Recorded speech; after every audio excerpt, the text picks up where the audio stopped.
Hello everyone and welcome to my channel judgments in criminal law. मैं हूं आपका host और दोस्त अमित कश्यप। फ्रेंड्स, इस वीडियो में आज मैं दो टॉपिक उठाऊंगा फ्रीजिंग ऑफ बैंक अकाउंट के संबंध में। पहला, सीआरपीसी सेक्शन 91 के अंतर्गत और सेक्शन 102 के अंतर्गत जो नोटिसेस आपको मिल रहे हैं वो क्या है, और दूसरा, लॉ इन्फोर्समेंट एजेंसीज क्या होती है।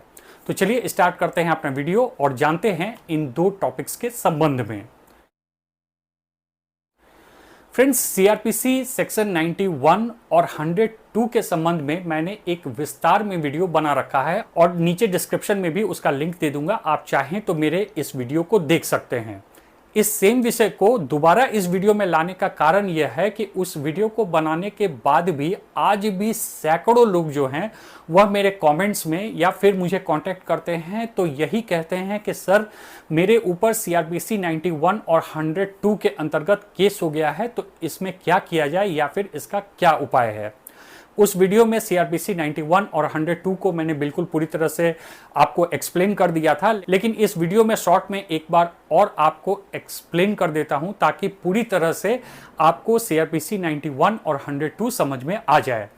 फ्रेंड्स, जब भी किसी इन्वेस्टिगेटिंग ऑफिसर को इन्वेस्टिगेशन के दौरान या फिर कोर्ट को ट्रायल के दौरान अगर यह पता चलता है कि किसी भी व्यक्ति के पास कोई ऐसा वस्तु या डॉक्यूमेंट्स मौजूद है जो किसी भी इन्वेस्टिगेशन या ट्रायल में एक एविडेंस का कार्य कर सकती है, तो फिर इस परिस्थिति में इन्वेस्टिगेटिंग ऑफिसर जो है या फिर कोर्ट जो है उस व्यक्ति को सीआरपीसी सेक्शन 91 के तहत नोटिस कर सकती है कि आप वह वस्तु या फिर वह डॉक्यूमेंट कोर्ट के सामने पेश करें।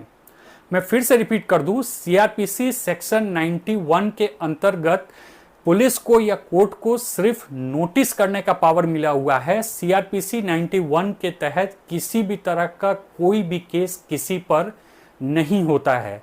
सीआरपीसी जो है वह क्रिमिनल इन्वेस्टिगेशन और ट्रायल के संबंध में पूरे प्रोसीजर की व्याख्या करता है। सीआरपीसी में कहीं भी कोई सजा का प्रावधान नहीं है, इसलिए किसी भी व्यक्ति पर सीआरपीसी के किसी भी धारा के अंतर्गत कोई केस नहीं होता है।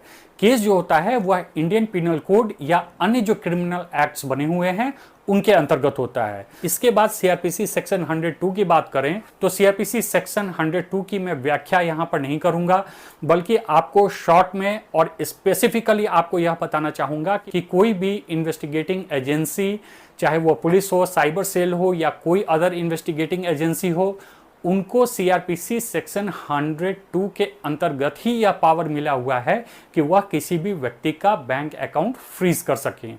तो जब भी बैंक को दिए किसी भी नोटिस पर आप सीआरपीसी 91 या 102 देखते हैं तो इसका तात्पर्य यह होता है कि साइबर सेल ने उस बैंक को सीआरपीसी सेक्शन 91 के अंतर्गत वह नोटिस दिया है और सीआरपीसी सेक्शन 102 के अंतर्गत उस पर्टिकुलर व्यक्ति के बैंक अकाउंट को फ्रीज करने का निर्देश दिया है।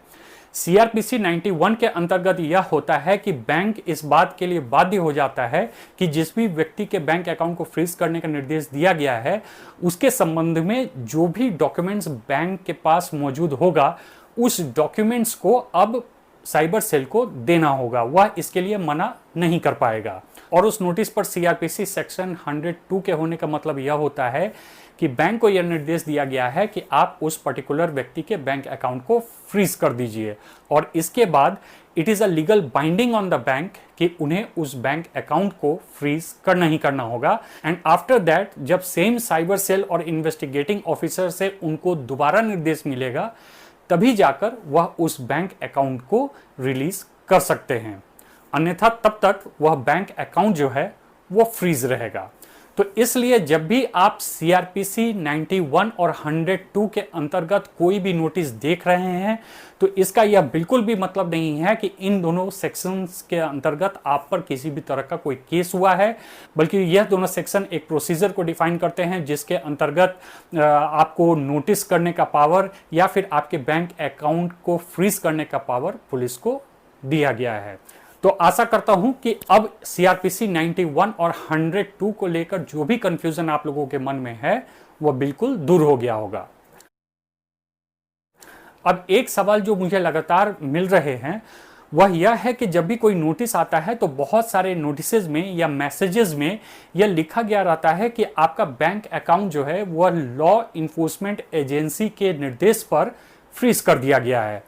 तो बहुत लोग इस बात को लेकर कंफ्यूज हो जाते हैं कि यह लॉ इन्फोर्समेंट एजेंसीज हैं क्या। तो मैं आपको यहां पर बिल्कुल स्पष्ट कर दूं कि इस मामले में कहीं कोई कंफ्यूजन की जरूरत नहीं है और न ही इसे समझना बहुत ही डिफिकल्ट है।